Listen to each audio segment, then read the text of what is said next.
Hinawakan ni Ivanka ang hawakan ng lollipop na nasa kanyang bibig at gumuhit ang ngiti sa kanyang labi nang makita ang isang lalaking abala sa pagtingin sa mga panindang prutas sa isang pwesto. Mukhang maraming pera ang wallet ng lalaki na nakasuot ng itim na sombrero at shades. Kitang-kita niya ang kapal ng wallet nito nung pinasok nito sa bulsa ng suot na jeans sa likuran. Target unlocked.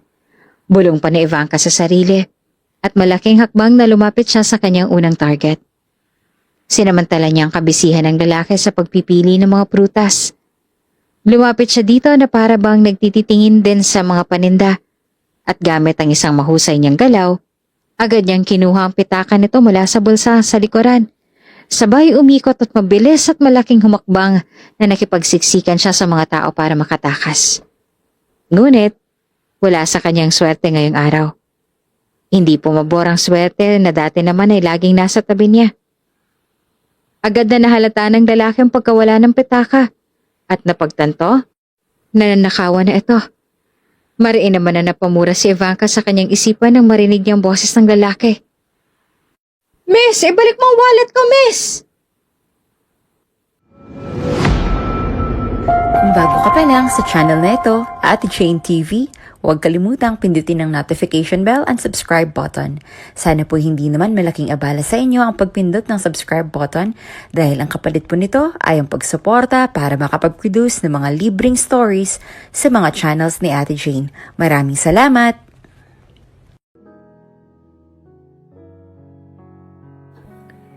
Sa isang maingay na pamilihan sa isang barangay sa Quezon City, naghalo ang mga aroma ng mga pampalasa, lansa ng mga panindang damang dagat sa ingay ng mga mangangalakal at mga customer na pare-parehong mga abala. At sa gitna ng masiglang kaguluhan, isang babae ang mabilis na gumagalaw sa karamihan. Ang kanyang mga mata ay nakamasid sa kanyang paligid, naghahanap ng target. Bili na kayo! Bili na kayo! Sariwang-sariwa pa! Ang kaliwat kanang sigaw ng mga nagtitinda. Uy, ganda! Bili ka na ng sariwang isda! Pogi, anong hanap mo? Puset o hipon? Ang talong ko, ayaw mo ba? Bagong ani lang to. Bili na kayo ng prutas! Bagong pitas lang to at fresh na fresh pa, parang ako. Napangiwi si Ivanka makatarungan sa sinabi ng bakla na nagtitinda ng prutas. May suot pa siya na kulay itim na hoodie at may sombrero pa sa ilalim ng sombrero na hoodie para matago kahit papano ang kanyang itsura. Kanina pa siya dito sa maingay na palengke at wala pa rin siyang mahanap na magandang target na pwede niyang nakawan. Ang gusto kasi ni Ivanka ay unang target pa lang, lobo na agad ang bulsa niya sa pera. Mahirap din kasi kayang tumakbo ng mabilis. Kahit nasanay na siya sa trabaho na ito ay ayaw niya pa rin tumakbo ng sobrang tagal at layo. Hinawakan ni Ivanka ang hawakan ng lollipop na nasa kanyang bibig at gumuhit ang tingin sa kanyang mga labi nang makakita ng isang lalaking abala sa pagtingin sa mga panindang prutas sa isang pwesto. Mukhang maraming pera ang wallet ng lalaki na nakasuot ng itim na sombrero at shades. Kitang-kita niya ang kapal ng wallet nito nung pinasok nito sa bulsa ng suot na jeans sa likuran. Target unlocked. Bulong ni Ivanka sa sarili.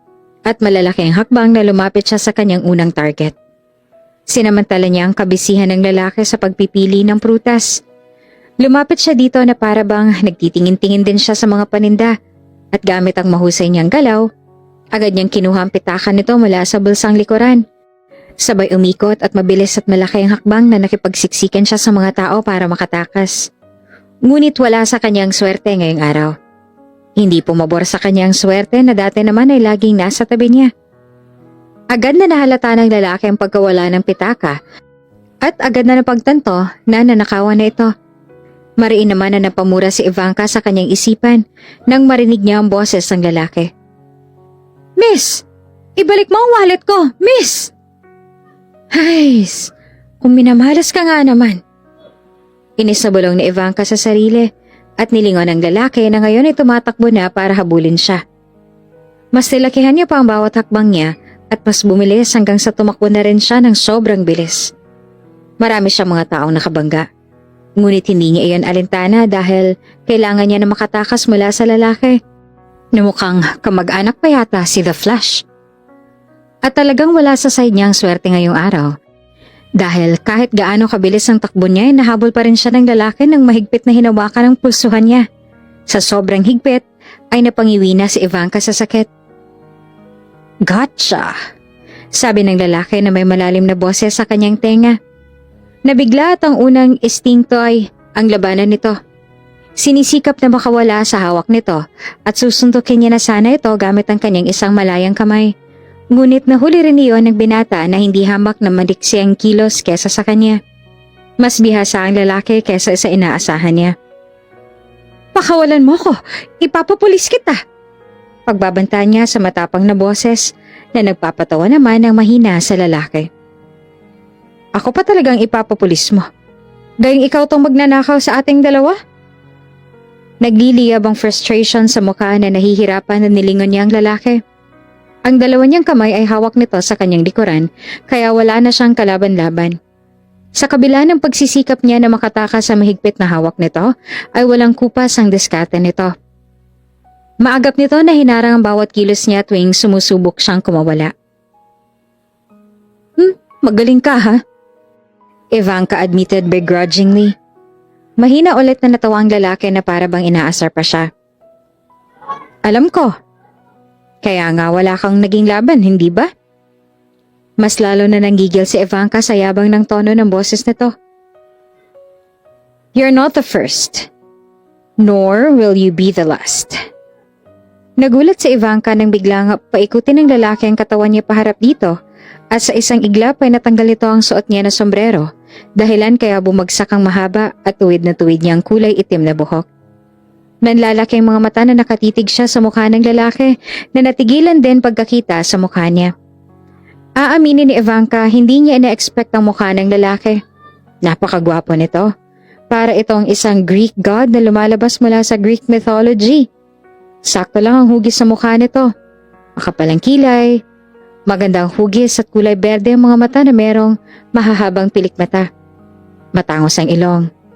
Sakto lang ang laki ng natural na mapupulang labi. Matalas ang tabas ng panga na animoy makakagupit na ng papel. At higit sa lahat, ay matangkad at mabango. Napakagwapo ng kabuuan ng itsura nito. "Ibalik mo ang wallet ko." Nagsalita ang lalaki sa isang malalim at may diin na boses. At doon niya lang napagtanto na nakatitig pala siya dito at nahuhumaling sa kagwapuhan na taglay nito. Pakawalan mo muna ako." Ang matapang nasabi pa niya. "I'm not stupid to do that, woman," sabi nito. "Give me back my wallet and I'll set you free. Pero kung magpupumiglas ka, dadaling kita sa presinto." Ngumisi naman si Ivanka. Hindi niya maintindihan kung bakit natutuwa siyang makita ang pag-igting ng panga nito. "Sisigaw ako dito na binabastos mo ako kung hindi mo ako pakakawalan." Sa halip na matakot sa banta, ay na-challenge pang magsalita ito. "Then do it. Gusto mo sabayan pa kitang sigawan eh." Nakakaramdam siya ng sobrang inis dahil hindi man lang ito natatakot sa pagbabanta niya. Kaya ang ginawa niya ay sumigaw nga siya. Sumigaw siya nang binabastos siya ng lalaki na agad naman na tinakman ng bibig niya gamit ang kamay. "Sorry, this is my wife. She's just throwing tantrums," sabi pa ng lalaki sa mga tao na nakatingin na ngayon sa kanila. Nanlalaki naman ang mga mata na pilit na inaalis na Ivanka ang kamay nito sa kanyang bibig. Ngunit masyadong malakas ang lalaki. Kahit anong gawin na pagpupumiglas niya ay walang epekto. Nagagalit lang siya sa akin dahil hindi ko nabili ang gusto niyang golden apple. But we're good here. Dagdag pa ng lalaki sa mga tao na isa-isa nang nilihis ang tingin. Sobrang pagkadismaya na nararamdaman ni Ivanka dahil wala man lang naghinala sa lalaki. "Sumama ka sa akin," sabi sa kanya nito bago siya hinila papunta kung saan. Nagpupumiglas pa rin si Ivanka mula sa mahigpit nitong hawak sa kanya, ngunit kahit anong gawin niya ay wala talaga iyong epekto. Kaya ay sumuko na lamang siya at hinayaan nito na kalid ka rin siya kung saan. Wala rin naman silbi ang panlalaban niya dahil sa lakas ng taong to at nahanap niya ng katapat niya. Bahala na lang kung anong mangyayari ngayon sa kanya. Swerte na lang kung maawa itong lalaki sa kanya at papalayain siya. O, Sa loob siya ng kulungan maghihintay sa pagsapit ng Pasko. Huminto sila sa tapat ng isang kulay itim na magarang sasakyan na may tatak na Ferrari. Binuksan ng lalaki ang pinto gamit ang isang kamay, habang ang isa ay hawak pa rin siya at pinasok siya sa loob. Walang laman na tumalima naman si Ivanka. Wow! Gara naman dito! Sa halip na matakot ay talang nagawa niya pa na mamangha habang iginagalang tingin sa loob ng sasakyan. Naghahanap ng pwedeng manakaw. Pero ang iniisip niya na masama ay nawala rin naman agad nang pumasok na rin sa loob ang may-ari ng sasakyan. Anong gagawin mo sa akin? Bakit mo ako dinala dito? Matapang niyang tanong sa lalaki na walang kaemo-emosyon ng mukha. Kinuha nito ang wallet na isiniksik niya sa bulsa ng hoodie niya kanina at pinakita nito sa kanya ang laman nun. Pulis. Isa itong pulis. Hindi lang pulis, kundi isang chief of police. Kung minamalas ka nga naman talaga. Sa dami ba naman ang pwede niyang nakawan, isang chief of police pa talagang napili niya? Matapang na sinalubong niya ang mga mata nito. Ipapakulong mo ba ako? No. Binaba nito ang wallet at ibinalik sa bulsa. Kung bibigyan mo ako ng maayos na dahilan kung bakit mo ginawa yon. Nagtataka si Ivanka. Bibigyan siya nito ng pagkakataon para ipaliwanag ang kanyang sarili at para hindi siya nito ipakulong? Aba, bago to ah. So? Tinaasan siya ng kilay ng binata. Umayos naman siya ng upo. Ginawa ko yun para mabuhay. Survival. Ang buhay ngayon ay parang buhay na rin sa bundok na may mga mababangis na hayop na gumagala. Para mabuhay, kailangan mong makipagsapalaran at sabayan. Sa mahal ba naman ang mga bilihin ngayon at sobrang hirap ng buhay, kailangan kumapit na sa patalim para mabuhay at makakain ka.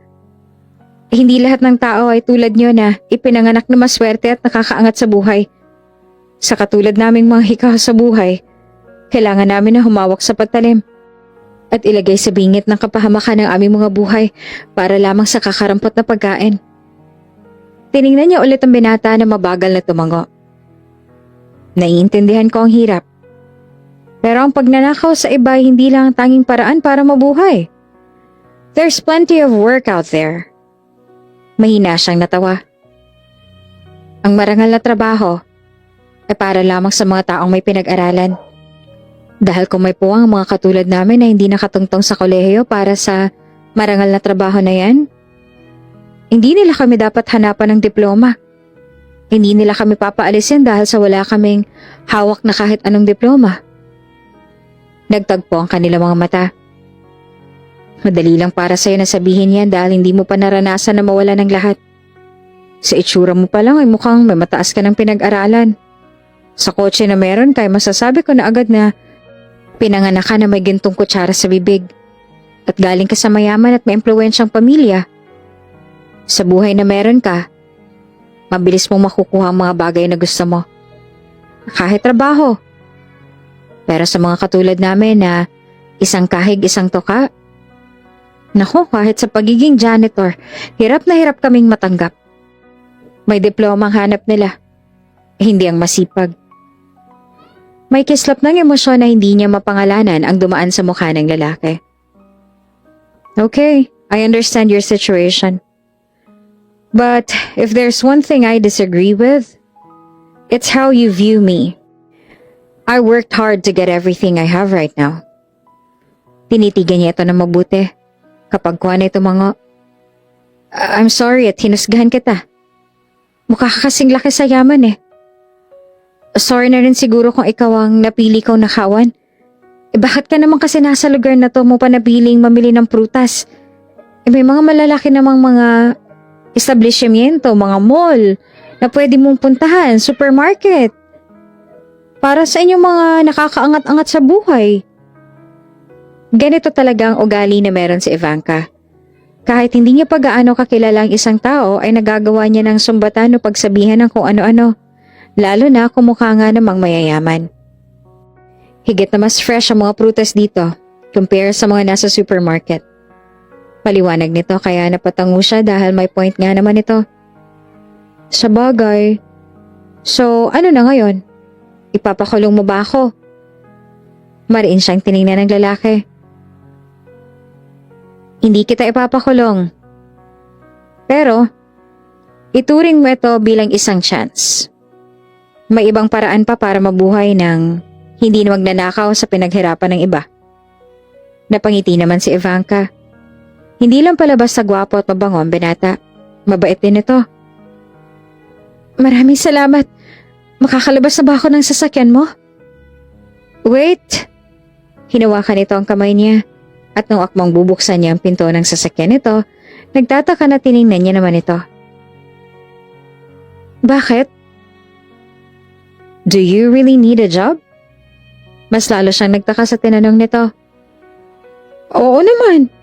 Alipin ako ng pera. Kailangan ko yon para makakain. If I give you a job, titigil ka ba sa pagnanakaw? Anong trabaho naman yan? You have that face. That won't ruin my jeans. Mas lalong nagtagpo ang kilay niya dahil sa sinabi nito. Habang pinakatitigan naman ang mabuti ng binatang mukha niya pababa sa ilong niya at labi, bago muling nagtaas ang tingin sa mga mata niya. 10 million. Be the surrogate mother of my child. Napaawang naman ang labi ni Ivanka sa sinabi nito. Hindi niya alam kung anong iniisip ng binata para alokan siya ng ganon. Napipi siya at hindi agad nagawang makasagot. Her mind whirled with a flurry of emotions, astonishment, disbelief and a touch of incredulity at the audacity of the offer. What do you think? Tanong ulit ng binata at saka lang si Ivanka pabalik sa realidad. Hindi nga siya nananaginip. Surrogate mother? Nauutal niya ang pag-uulit. Yes, tumango pa ito. Pero bakit ako? Matagal na ako naghahanap ng babaeng maaaring magdala sa magiging anak ko. But I couldn't find any. I want someone who won't ruin my genes. And besides, you have that face. Ang dahilan nito kung bakit siya napili nito dahil sa maganda siya? Wala ka bang asawa o girlfriend para magdala na magiging anak mo? I don't think that's any of your concern. Malamig na ang tono ng boses nito. Bago ito may kinuha sa loob ng wallet at isang card na inaabot nito sa kanya. Consider my offer. Here's my calling card. At nag-aalangan naman na tinanggap niya ito. Pwede bang pag-isipan ko na muna? Oo nga't malaki ang pera na kapalit sa gagawin niyang yon. At kailangan niya ng pera para sa operasyon ng boyfriend niyang si Gray na may sakit sa appendix. Pero hindi pa handa si Ivana na mabuntis. Kaya nga hanggang ngayon ay hindi pa siya pumapayag na may mangyari sa kanila ng boyfriend niya kahit 2 taon na silang magkasintahan dahil hindi pa siya handa sa responsibilidad na iyon. Hindi siya maaaring magpadalos-dalos sa desisyon niya. Hindi naman maalis sa isipan ni Ivanka ang offer sa kanya ng lalaki. At kung gaano ito kaseryoso doon. Hanggang sa makabalik siya sa ospital kung saan nakakonfine ang boyfriend niya, ayan lamang ang tanging alam ng isipan niya kaya hindi siya makausap ng maayos si Gray. Ma'am, sa lalong madaling panahon ay kailangan na pong maoperahan ng nobyo ninyo. Anumang oras po ay maaari na pong pumutok ang appendix niya. At kung hindi natin ito maaagapan na ikamamatay niya ito. Seryosong sabi sa kanya ng doktor kaya nanghihina na napatango si Ivanka. Naiintindihan ko po, Doc. Gagawa po ako ng paraan para makalikom ng pera para sa operasyon niya. Tumango naman sa kanya ang doktor at nagpaalam na habang bumalik naman siya sa silid kung nasaan si Gray na nakahiga na sa kama at nag-aalala ang itsura ng makitang malungkot na ekspresyon sa mukha niya. May problema ba, Ivanka? Mahina na tanong ni Gray sabay abot nito sa kanyang kamay. Bahagya niya itong ginitian. Wala naman. Sagot niya bago iniabot ang mukha nito. Gagawin ko ang lahat para maoperahan ka sa lalong madaling panahon. Huwag mo nang pilitin ang sarili mo. Kaya ko pa naman. Mabubuhay pa ako. Kahit anong mangyari, sisiguraduhin ko na maoperahan ka. Akong bahala sa lahat. Ngumiti naman si Gray. Maraming salamat. Hindi na nagtagal si Ivanka sa silid ni Gray noong araw na yon dahil may trabaho pa siya sa isang high-end club kung saan siya isang waitress at escort. Hinayaan niya na lang ang mga matalik niyang kaibigan na sina Shyla ang magbantay kay Gray, habang naglilikom siya ng pera para sa operasyon. Andiyan na ata ang big time customer. Siniko siya ni Carla, ang katrabaho niya sa club. Nakita ni Ivanka ang isang matandang lalaki na nakaupo sa isang couch na agad na may tumabing isang babae. Si Celine na tulad niya ay escort din dito. Nang mamataan siya ni Celine ay siniyanisyan siya nitong lumapit. Tumango naman si Ivanka at naglakad papalapit. Hello sir! Ang malambing niyang bati sa matanda na may sigarilyo na sa pagitan ng maputlang labi. Naupo siya sa kabilang tabi nito at inakbayan sila ni Celine. Nandidiri man si Ivanka ay kailangan niya magtiis dahil dito lamang mas malaking kinikita niya. Gusto niyo po ba ng drink, sir? Malambing ang tanong sa matanda na gumisi naman at tumango. Mahinhin naman ang kilos dahil alam niyang pinagmamastan siya nito na sinalinan niya ang baso nito. Ang trabaho niya rito sa isang high-end club ay isang waitress at entertainer na rin. Bilang isang escort, ang ginagawa lang nila ay samahan ng kanilang customers at panatilihin na entertain dito sa club nila. Walang mga nangyayari sa kanila ng mga customers. Sadyang for entertainment lang sila. Nang mapansin ni Ivanka na tila lasing ng matanda ay ginawa niya ng nasa isip niya. Mukhang mayaman naman itong matanda at nagkataon na kailangan niya ng pera para sa operasyon ni Gray. Kung kaya ay pinaglandas niya ang kanyang kamay sa braso nito na ikinatuwa naman ng matanda. At sa eksperto na pamamaraan ay kinuha niya ang wallet nito. Ngumisi si Ivanka at mabilis na tinago ang wallet sa kanyang suot.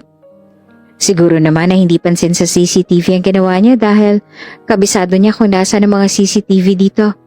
Kaya alam niya kung saang anggulo hindi mapapansin ang ginagawa niya. Hindi naman alam ni Ivanka na may mga mata na nakamasid sa kanya habang ginagawa niya iyon. Are you sure you want that woman to be the mother of your child? Tanong ng isang magandang babae sa binatang si Icarus na isang chief of police. Hindi kaya mahawaan niyang magiging anak mo ng pagiging magnanakaw niya? I chose her. Sagot ni Icarus. Siya ang gusto kong maging ina ng anak ko. Nanatili pa si Ivanka roon sa matanda. Hindi napapansin ng mga mata sa kanya.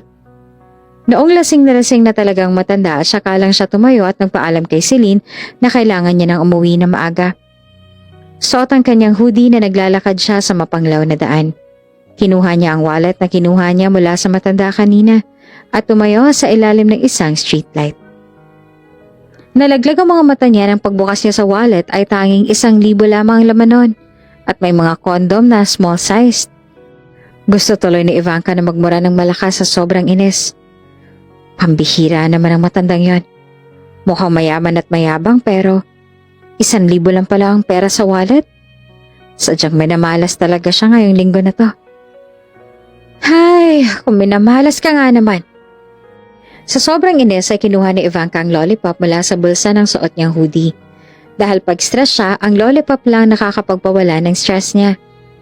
Nagtagpo ang kilay niya na noong pagbunot niya sa lollipop mula sa kanyang bulsa ay may nalaglag doon na isang papel. Dinampot niya ito at tiningnan ito. Ito ang calling card na binigay sa kanya ng mayaman na lalaking pinagtangkaan niya na nakawan ilang araw na nakakaraan. Akala niya ay natapon niya na ito noon dahil hindi niya ito mahagilap.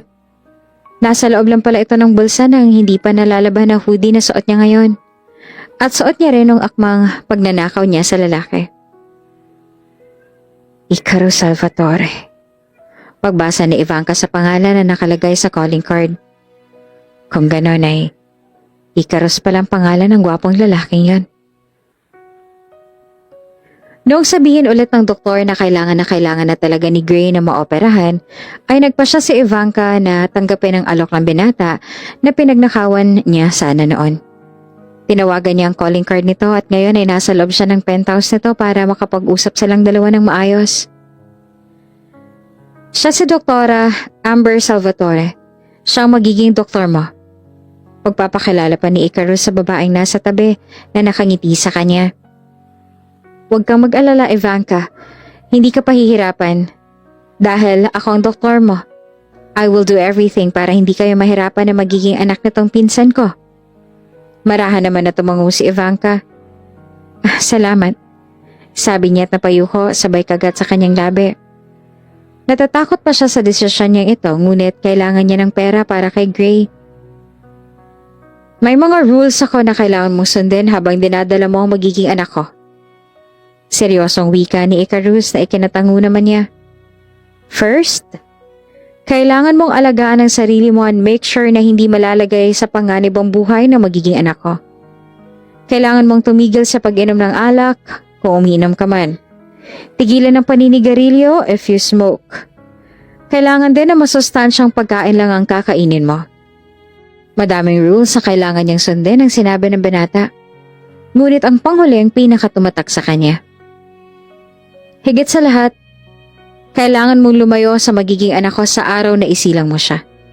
At huwag kang magpapakilala o magpakita sa kanya. Umayag naman si Ivanka sa kasunduan na yon para sa kanyang nobyo. May pinirmahan din silang kasunduan para masiguro nila ni Icarus na hindi siya tatakas at itatakbo ang perang ibabayad nila sa kanya. Nung araw din na sumailalim siya sa surrogacy ay ang araw din mismo ng operasyon ni Gray. Kahit may mga doktor at nurse siya nakasama sa loob ng silid, pakiramdam ni Ivanka ay mag-isa lamang siya. Takot at pag-aalala lamang ang kanyang nararamdaman. Nag-aalala siya para kay Gray at gusto niya na malapit siya dito habang nasa operasyon ito, ngunit hindi pwede. At natatakot siya sa kung ano magiging kalalabasan ng surrogacy na ito. Sa kabutihang palad ay naging successful naman ang operasyon ni Gray. Tungkol naman sa surrogacy ni Ivanka, hindi niya pa alam kung paano niya ipagtatapat kay Gray ang totoo. 2 linggo na walang paramdam si Icarus kahit tawag o text ay hindi nito ginawa sa unang 2 linggo mula ng surrogacy. At noong naging successful ang surrogacy at nalaman na nagdadalang tao na nga siya, saka lang ito nagparamdam sa kanya. At kahit na dinadala niya ng anak nito, ay malamig pa rin ang pakikitungo sa kanya ni Icarus.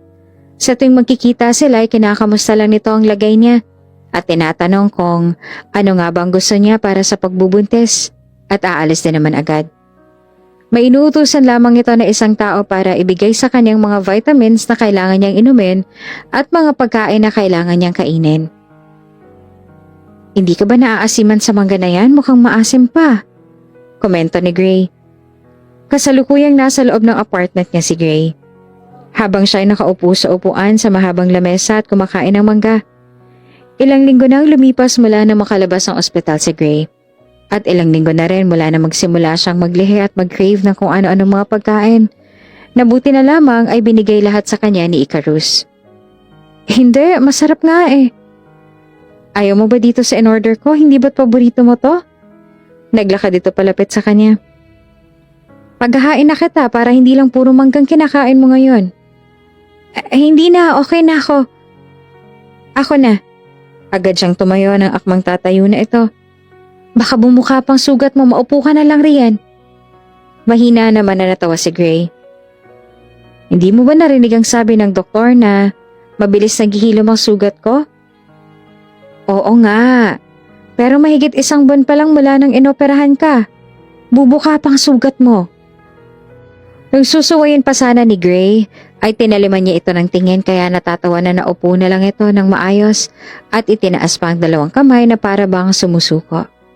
Inasikaso na ni Ivanka ang lamesa. Naglagay siya roon ng 2 plato para sa kanilang 2 na may kutsara, tinidor at baso na nilagyan niya ng tubig. Ramdam na ramdam niya ang mga titig sa kanya ni Gray.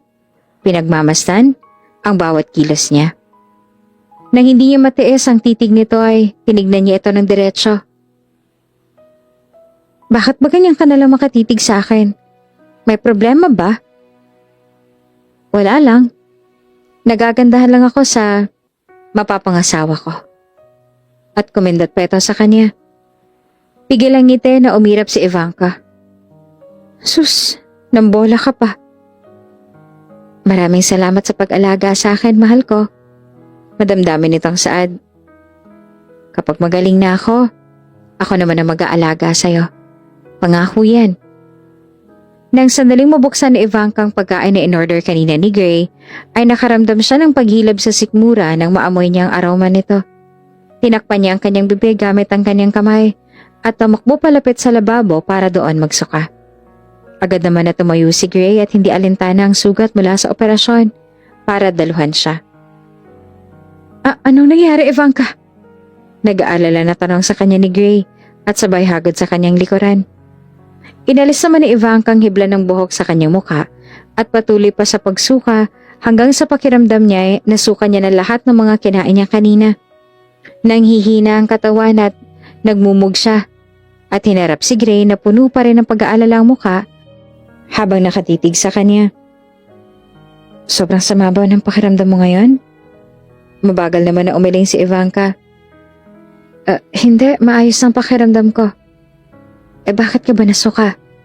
May nakain ka bang nakasira sa tiyan mo? Wala naman. Hindi ko lang nagustuhan ang amoy ng pagkain. Nabalot ng pagtataka ang mukha ni Gray. Pero di ba paborito mo yon?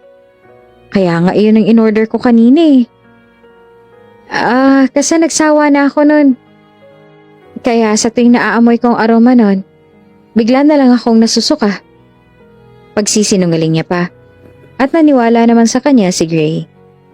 Inilalayan siya nito na muling maupo at ito na ang nag-asikaso sa pagkain. Siniguro nito na hindi niya na ulit maaamoy ito. Habang lumilipas sa mga araw ay mas lalong lumalala ang pagsusuka at hilo na nararamdaman niya. Hindi niya pa rin sinasabi kay Gray ang totoo tungkol sa pagbubuntis niya. Naghahanap pa siya ng magandang pagkakataon na sabihin sa kanya ang totoo. Anong ibig sabihin nito, Ivanka? Napaigtad sa gulat si Ivanka na noon ay naglilinis sa sala. Nang marinig niya ang galit na boses ni Gray, nakakalabas lang mula sa kanyang kwarto. Nanlalaki naman ang mga mata niya habang nakita ang hawak nito. Iyon ang pregnancy test na ginamit niya noon. Saan mo nakuha yan? Sa'yo ba to? Galit at malaki ang hakbang na lumapit ito sa kanya. Kaya nagbaba naman siya ng tingin. Umamin ka. Sa'yo bang pregnancy test na to, Ivanka? Mabagal siyang umiling.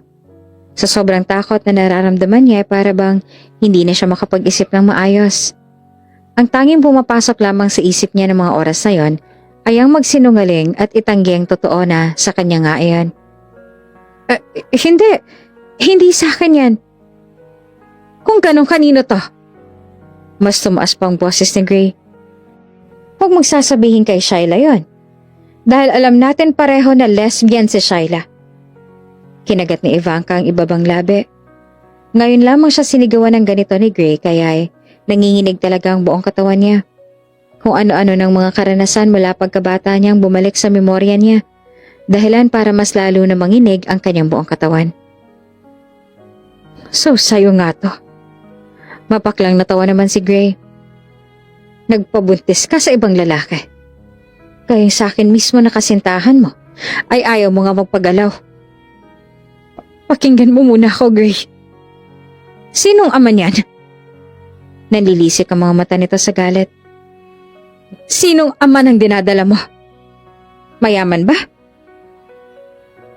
Ginawa ko to para sa'yo. Para sa akin? O para lang sa sarili mong kasiyahan? Pinutol nito ang sasabihin niya. Tama nga sila. Dapat una pa lang ay nakinig na ako sa mga kapitbahay natin na isa kang walang kwentang babae. Dapat una pa lang, hindi na ako nagtiwala sa mga kasinungalingan mo. Wala kang kwentang babae. Sa sobrang galit dahil sa mga lumalabas sa bibig nito, ay lumipad ang kamay niya papunta sa mukha nito na naglikha ng malakas na tunog. Walang kiya ka para sabihin sa akin ng mga katagang yan. Wala kang utang na loob. Lahat ng to'y ginawa ko para sa'yo.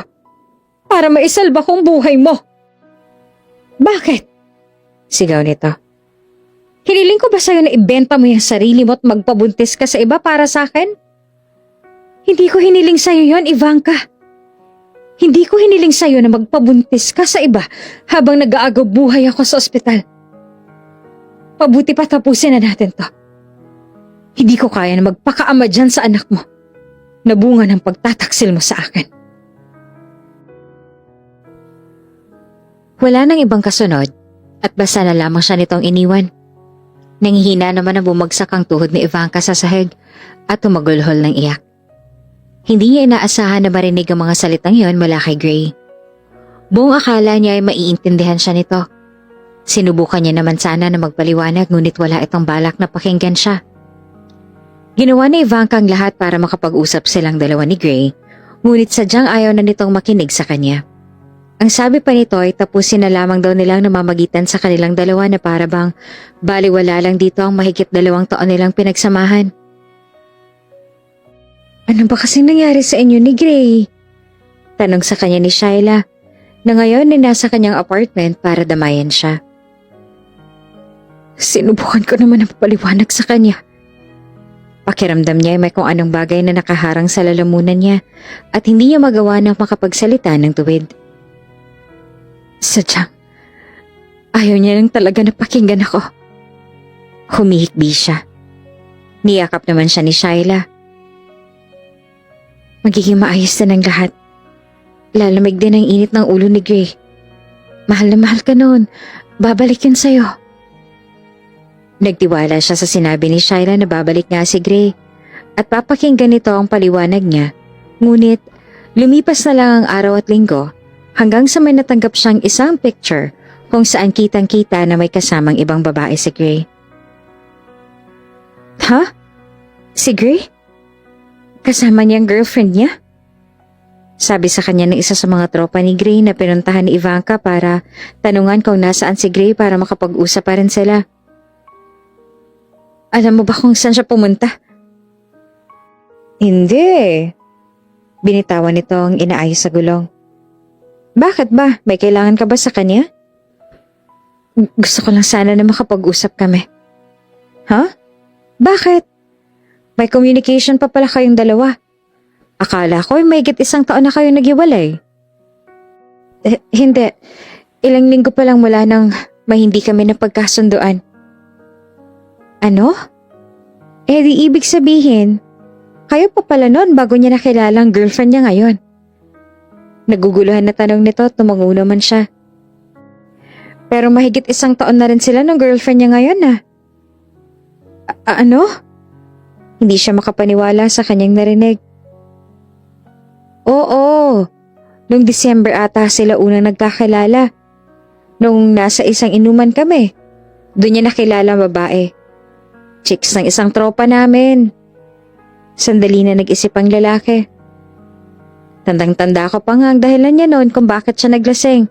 Dahil daw naghiwalay kayong dalawa. Kaya ayun, na-comfort siya ng babae hanggang sa naging sila. Hindi mo ba alam? Hindi naman alam ni Ivanka na sa paanong paraan niya ipoproseso ang nangyari. Hindi niya lubos maisip na si Gray palang nagloko sa kanila at may mga pruweba ang tropa ni Gray. Magpapatunay na matagal nang magkakilala si Gray at ang bagong babae nito. May mga pictures ang dalawa na magkasama bago pa man ma-ospital si Gray. Luhaan at durog na durog ang puso na bumalik si Ivanka sa kanyang apartment ng araw na iyon.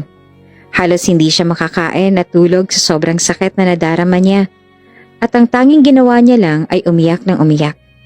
Ganun pa man ay sinubukan niya na maging matatag para sa bata sa sinapupunan niya. Sino yan?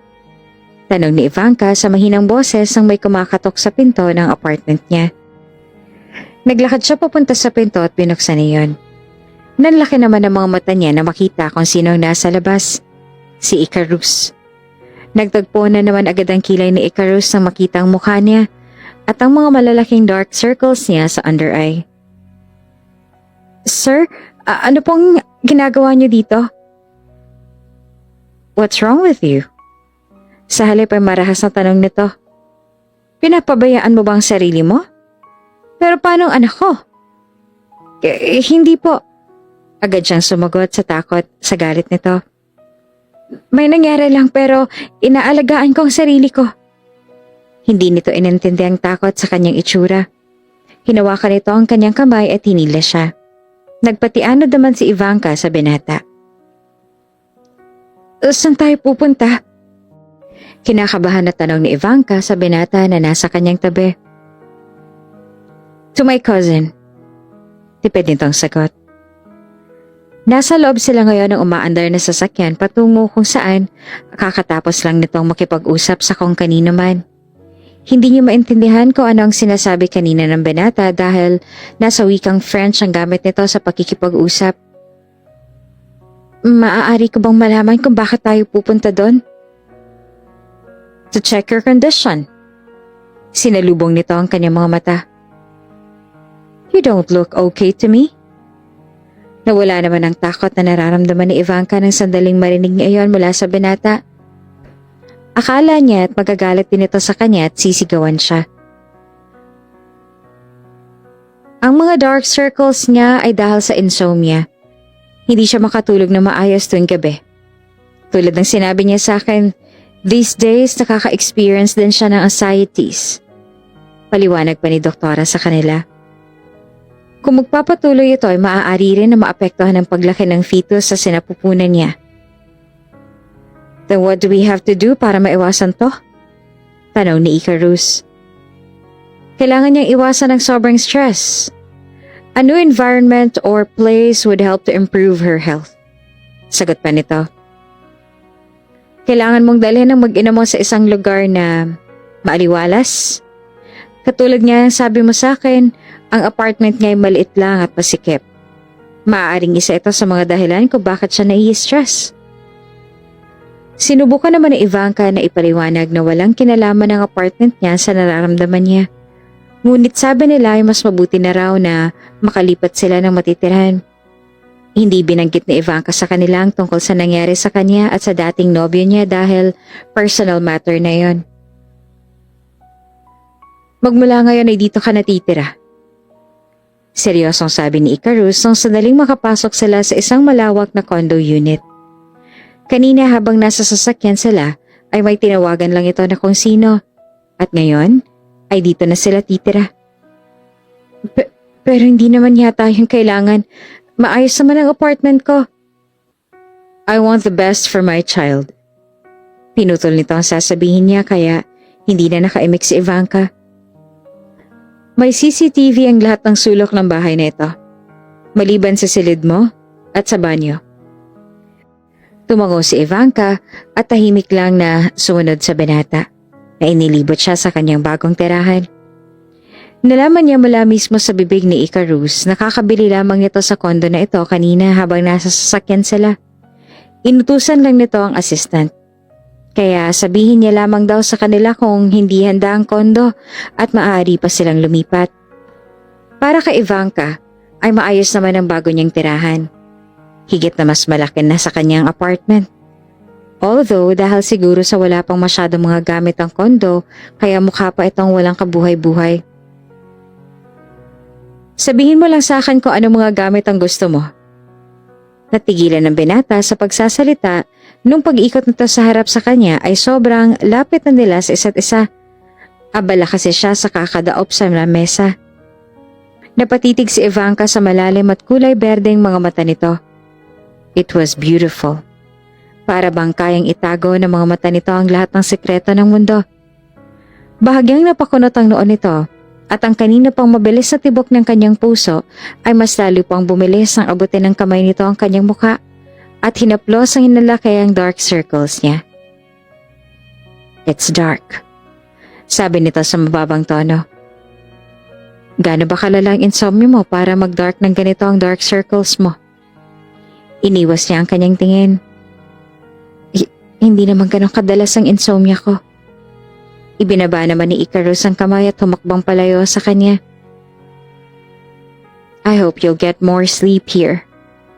Sabihan ko ang magiging tagalinis ko na alisin ang mga bagay na hindi mo gusto.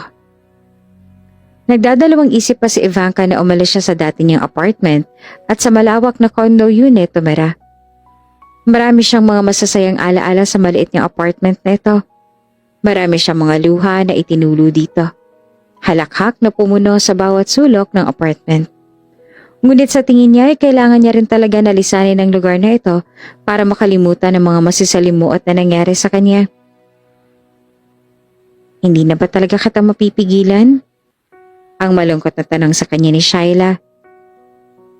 Pwede pa naman tayo magkita eh. Sa ngayon ay kailangan ko na muna nalisanin ang lugar na to. Dahil ba kay Gray kaya ginagawa mo to? Sadya talagang walang utang na loob ang lalaking yun ano? At manluloko. Pero huwag ka nang umalis oh. Ginitian niya ang kaibigan at inabot niya ang kamay nito. Hindi naman ako luluwas ng bansa. Sa loob lamang ako ng Pilipinas kaya anumang oras ay maaari pa rin tayo na magkita. Pero kahit na malayo ka na sa tirahan ko, hindi na ako makakasulpot sa apartment mo kung malungkot ako sa tirahan ko. Pangako. Kahit anong oras sa gustuhin mong magkita tayo, pupuntahan kita. Ma'am, ready na po ba kayo? Pareho silang napalingon sa driver na pinadala ni Icarus kanina para sunduin siya at tulungan siya sa pagdadala ng mga gamit niya sa kanyang bagong lilipatan. Tinanguan ni Ivanka ang lalaki at nagpaalam na ulit sa kaibigan na batid niya na sobrang daming mga katanungan sa isipan. Sa unang gabi niya doon sa kondo ay nahirapan siyang mag-adjust dahil sa sobrang high-tech ng mga kagamitan na pinalagay ni Icarus at nahihirapan din siya na makatulog dahil namamahay pa siya. Wala si Ivanka kahit anong gawain habang nanatili siya doon dahil iyon ang bilin sa kanya ni Icarus na wag daw siyang masyadong magkikikilos para hindi siya mapagod at maging maayos ang paglaki ng baby sa sinapupunan niya. Nag-hire pa nga ito ng 2 tagalinis at tagapagluto sa kanya. Sinabihan niya naman si Icarus na hindi na yung kailangan dahil hindi naman isang mahirap na gawain ang pagluluto para sa sarili niya. Ngunit ayaw niya makinig sa kanya ng binata. Dahil para raw iyon sa magiging anak niya kaya hindi na siya nakipagtalo. In-enjoy niya na lang ang pagiging buhay prinsesa niya dahil 9 na buwan niya na lang na mararanasan ng ganito. Dahil sa pinapanatili niya naman ang sarili na palaging abala sa panonood ng movies at pagbabasa ng libro, ay hindi niya gaano iniisip si Gray. At nakakatulog na rin siya ng maayos. Hindi tulad nitong mga nagdaang araw. Masyado na naging komportable si Ivanka sa kondo na nawala ng isip niya na may mga CCTV palang nakakabit sa sulok ng mga bahay. Ivanka, nagbabanta ang tono ng boses ni Icarus. Bakit? May kaba sa kanyang boses. Narinig niyang malalim na pagbuntong hininga nito. Your bathrobe. Huh? I told you may CCTV sa kusina para makita ko kung inaalagaan mo ba ng maayos sa magiging anak ko. Don't act carelessly. I can see your chest. Nanlaki ang mga mata niya dahil sa sinabi nito at mabilis na sinara ang bathrobe na suot niya. Hindi niya malang namalaya na nakabukas na iyon dahil sobrang abala siya sa kakakain ng hilaw na mangga. Thank you. Sabi ng binata na matakpan ng kanyang dibdib at binaba na ang tawag. Halos silingin naman ni Ivanka na bumuka ang sahig na kinatatayuan niya at lumunin na lamang siya ng lupa nang dahil sa hiya.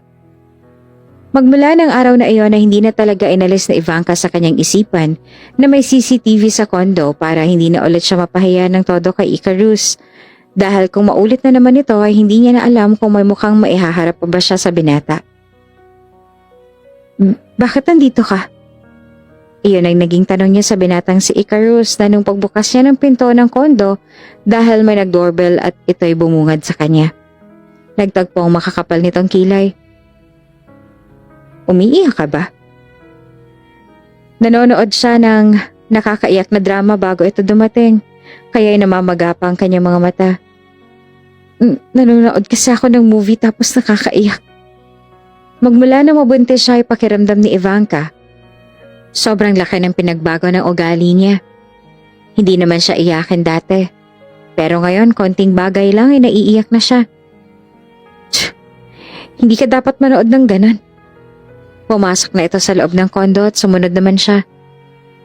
Baka mapano pang anak ko riyan sa sinapupunan mo. Sinundan niya ito hanggang sa kusina. Anong dala mo? Bagaman nahihiya, hindi niya mapigilan na hindi tanongin niyon. Inilapag ng binata ang dala nito sa counter. Strawberry cake. Sabi ni Manang gustong gusto mo raw yan. Sagot nito habang niluluwagan ng necktie. Wow, talaga?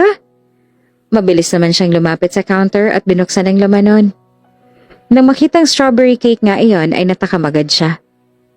Thank you! Kumain ka na. Kanina niya pa gustong kumain ito kaya sobrang tuwa niya nang may dala ito sa kanya. Agad niyang nilantakan ng cake at ramdam niya naman na nakatitig sa kanya si Icarus. Gusto mo rin ba? Tanong niya dito. No, para sa inyo yan, ni baby. Ngumiti siya at tinanguan ito bago tinuloy ang pagkain sa dala nito. Kamusta ang naging tulog mo nitong mga nagdaang araw? Maya-maya pa ay nagtanong ulit ito. Maayos naman po. Puno ng cake ang kanyang bibig at hindi siya makapagsalita ng maayos. Mas maayos naman ba ang tulog mo kaysa noon sa apartment mo dati? Tumango pa siya at nilunok ang laman ng kanyang bibig bago nagsalita. Nung unang gabi ko dito ay nahirapan ako. Pero naging maayos din naman agad ang tulog ko. Higit na mas maayos na ang tulog ko sa dati kong apartment. Siguro dahil sa mas malambot ang kama at wala rin akong masyadong ginagawa. That's good to know. Nagulat si Ivanka at mabilis ang tibok ng kanyang puso nang lumapit ito sa kanya at inabot ang gilid ng labi niya at saka ginamit nito ang hinlalaki para punasan ang gilid ng kanyang mga labi. Habang nanlalaki naman ang kanyang mga mata habang nakatitig sa mukha ng binata. Lumayo rin naman agad dito sa kanya na para bang baliwala lang dito ang ginawa. Sa makalawa ng araw ng check-up mo, hindi ba? Mabagal siyang tumango. Opo. Bakit? Susunduin kita rito. Make sure to prepare before I arrive. Uy, Chief! Saan ang lakad mo? Bakit nila nagmamadali ka yata? Nagtataka na tanong ni Nikolai Galitzin. Ang kanyang matalik na kaibigan na isa ring pulis nang makita siya na nagmamadaling damputin ng susi ng sasakyan niya at jacket. May kailangan pa akong gawing trabaho sa bahay. Sagot niya na mas lalo naman na nagpakunot sa noon ni Nikolai. Aba, lagi ka yatang nagmamadaling umuwi nitong mga nagdaang araw. You seem to be very preoccupied too. Tinanggap mo na bang alok ng iyong ama na maging acting CEO ng kumpanya ninyo? Hindi. But I'm helping with some of the paperwork while he's recovering. Oh, I see. Oo nga pala. Update doon sa iniimbestigahan natin na high-end club. Napatunayan nga na nagbebenta na rin sila ng drugs doon. Kaya may operation kami ng team ko mamayang gabi. Okay, good luck. Ang tangi niyang sinabi bago ito nilagpasan at lumabas na ng opisina niya. Sumakay siya sa kanyang sports car at pinaharurot patungo sa kanilang mansyon dahil pinatawag siya ng kanyang mga magulang. Kailangan niya na makapunta agad sa mansyon at makausap ang mga magulang dahil sasamahan niya pa si Ivanka na magpa-check up. Icarus, ano bang plano mo riyan sa buhay mo? Napairap naman si Icarus sa naging tanong sa kanya ng ina. Sinasabi niya na nga ba na ito lang ang dahilan kung bakit siya ipapatawag ng mga ito sa bahay nila. May pa-emergency pa silang nalalaman. Ang kulitin lang pala siya tungkol sa pag-aasawa at pagpayag na maging isang acting CEO ng kanilang kumpanya ang sadya ng mga ito.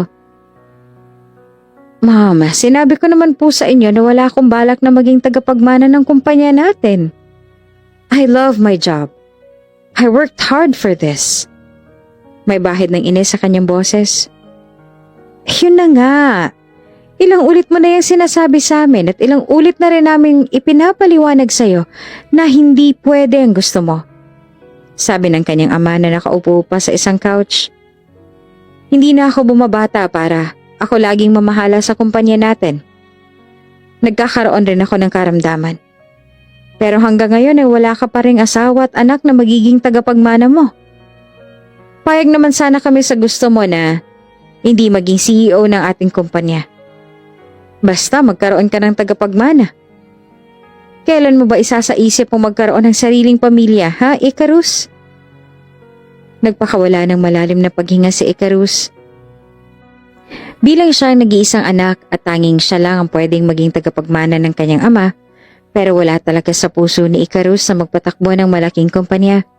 Bata pa lamang siya ay gusto niya na maging isang pulis. Kahit tutol ang kanyang mga magulang sa kagustuhan niya noon na mag-aral sa pagkapulis, ay ginawa niya pa rin ang kung ano ang gusto niya. Nagsumikap siya hanggang sa matupad niya ang mga pangarap kahit na wala ang suporta doon ng kanyang mga magulang. Siya ang nagpaaral sa kanyang sarili noon at nakapagtapos naman siya. Ngunit sadyang hindi niya matakasan ang responsibilidad na nakapatong na sa kanyang balikat.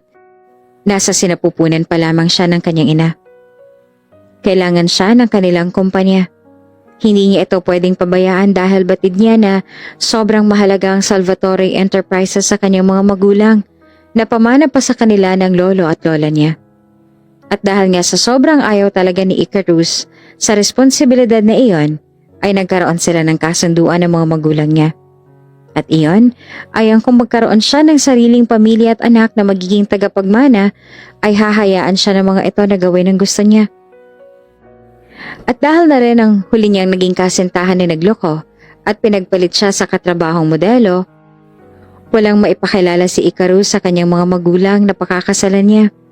Kung kaya'y nabuo sa isipan niya na magkaroon na lang ng anak sa pamamagitan ng surrogacy na sinang-ayon na naman ng kanyang pinsan na isang doktor. Nung nakilala niya si Ivanka ay itong napili niya na magdala na magiging anak niya.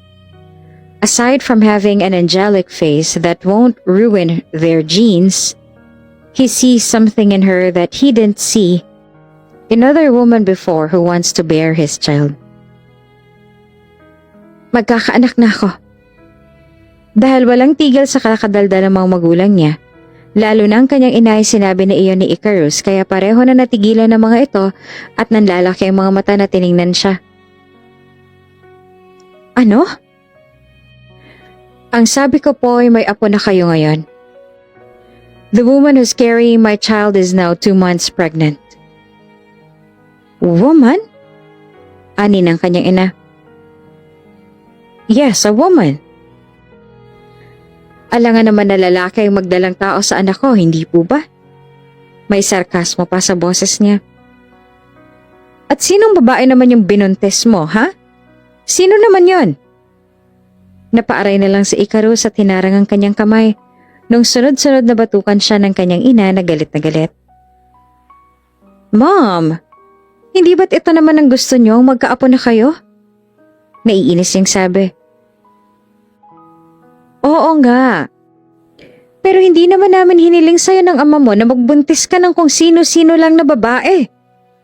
Sigaw ng ina niya at binatukan na naman siya.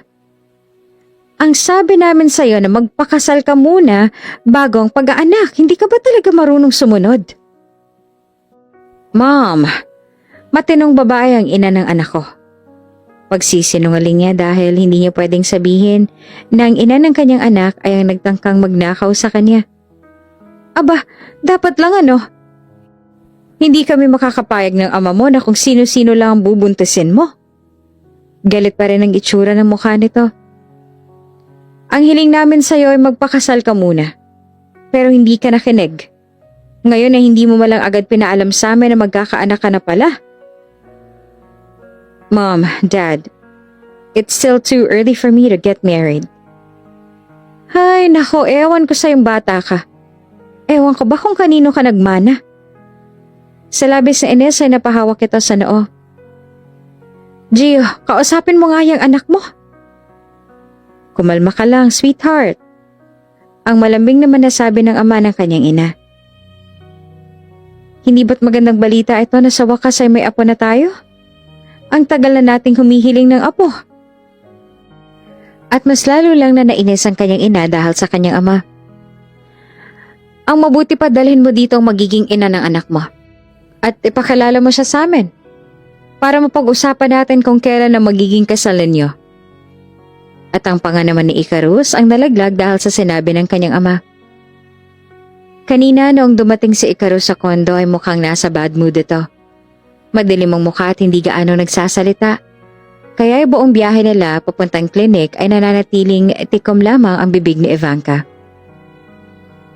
Good morning, parents! Ang masayang bati sa kanila ni Dr. Amber nung sandaling makapasok sila sa loob ng opisina nito. How are you, Ivanka? Maayos naman po, Doc. Sagot niya na may mumunting ngiti. Nahihirapan ka pa ba dahil sa insomnia? Hindi na po. Oh, that's good. Ngumiti ito sabay sulyap kay Icarus. Inaalagaan naman ba kayo nitong pinsan ko? Ang maging baby niyo, niya. Maalaga naman ba siya sa inyo? Why do you have to ask her that? Of course, inaalagaan ko sila. Magkasalubong ang kilay na tanong naman ni Icarus. I'm just making sure.